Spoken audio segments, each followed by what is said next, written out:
Now, this week's front page story by Neil Wallace reported that the changing eating patterns we've seen by our global consumers is a response to the COVID-19 pandemic, of course, forcing meat exporters to shift their focus to more retail markets from, of course, restaurants, which have been closed in many parts of the country with lockdowns. Now, it has required more stock supplied out of season, and it's been an interesting journey. Beef and Lamb's Global Manager for the New Zealand Red Meat Story, Michael Wayne, joins us now. Michael, reflecting on the last 12 months, the red meat sector usually has been pretty slow to move. However, the last 12 months has seen the needed collaboration potentially. Sarah, thanks for having me on the show. Yeah, that's right. COVID's thrown a spanner in the works, not just with our sector, but many sectors globally, particularly in the food and beverage area. So, look, our meat export companies have been kind of quick to make some changes and pivot to take advantage of a window of opportunity that presents itself for New Zealand red meat in those global markets. And notwithstanding the high profile that Jacinda has been able to create in terms of the halo effect on New Zealand, what we've seen right through into our sector is more global viewers looking at what we're doing, and that perception of New Zealand in general has really paid dividends for our sector as we go about marketing what makes New Zealand very different. Can you talk us through the challenges of retail versus food service and what the specifications, the different margins, things you have to think about that are quite unique to retail? Yeah, I'm not super close to the margin side of things, but look, food service in that sector is primarily driven, we're incentivised by price. And so, to run an effective business or a restaurant, the buyers of meat are, incentivised to buy meat at low prices and sell their plated goods at high prices. So there's always a challenge there for meat companies to extract the margin. However, there are, margins to be gained. On the consumer side of things through retail, there arguably is greater opportunity for companies to make higher margins because if you get it right in terms of the consumer offer, those consumers are generally prepared to pay more for what you offer if you meet those attributes and value drivers they're looking for than perhaps what you might find through the retail, the food service sector. The one thing, though, and particularly with our lamb, is it's a type of meat that less than 3% of global meat consumed in the home. It's an unfamiliar meat to a lot of our markets. And so that sort of cooking education for that in-home dining experience that they would expect from a restaurant makes it challenging.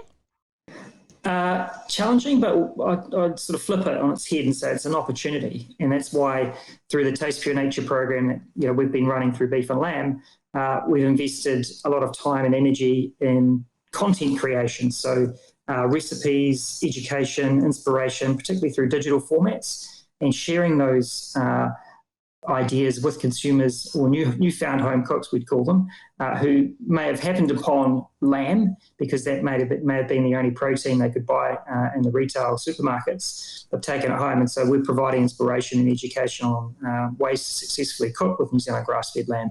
So we would see it as an opportunity. And yes, consumption is low for lamb generally, but there is particular upside for us if we concentrate on those consumers that dig it, really like it, and those newfound home cooks who may have stumbled upon it. Let's talk about the changing to supply logistics and requiring greater volumes out of season. Do you think there is a way that we can take peaks and troughs or, I know that the marketing side is very much where you are in the story, but is there a way to make a little bit more of a sustainable supply chain? I believe so. What we're hearing from our partnerships with New Zealand meat exporters is it's absolutely possible. It's the game they need to play in order to beat that retail market globally. So, look, there are opportunities to pitch seasonal programs through retail still and extract significant margins. But in general, to get listed in some of these top retail stores, you need to be able to supply year round. And look, if the incentives are great enough, I'm sure there's a way. Yeah, and I've been watching very closely around the Taste Pure Nature campaign overseas, and the work that you've been doing with social media influencers and the likes of TV programs such as Good Morning America with celebrity chefs, etc. When you're dealing with these types of people, when you're selling the concept of New Zealand grass-fed lamb, what do they want to know more about before they would turn around and endorse it? What are those fundamentals? Look, I think, selfishly, there's a it's a business for them, and look, they've got something to make. But we've really tried to target and work with partners like Chef George Duran in this case, who actually believe in the fundamentals of the New Zealand farming system, believe in the quality of the products that we produce, and are happy to endorse and promote those aspects for us because they just believe so passionately in how we do it and what we do and the quality of the product. So, it is a little difficult sometimes trying to find people that do align with what we're trying to achieve. But when you do, it can pay dividends. And so, look, Good Morning America has an audience roughly around 4 million people every day. And so, we've been working with Chef George Duran on a number of campaigns through that particular program, and it has extension through to their online website and obviously social media as well. So the extension and reach we're able to get by working with a guy like that is, it's amazing.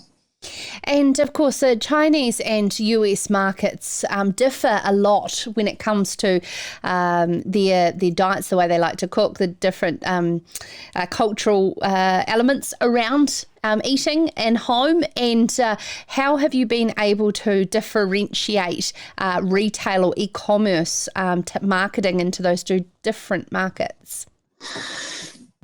Yeah, so we're targeting a consumer segment called the conscious foodie, and absolutely what drives the conscious foodie in the US is slightly different to that of the Chinese consumer, Chinese conscious foodie. And so, in terms of the cultural aspects in China, they're very driven, the conscious foodie is very driven to be around family and this idea of family and the passion and love for cooking for others. And so, one of the key insights that we've gathered over the last wee while is that they're pretty familiar with Chinese ingredients and cooking, typical Chinese dishes using beef and lamb, perhaps not, always grass-fed, but they feel pretty familiar with that. Where they've asked for help and support is in help getting them to understand and educate them around cooking successfully more westernized dishes. And so that's an area of focus we're going to be putting in over the next 12 months or so, is creating content and recipes and ideas and sharing that through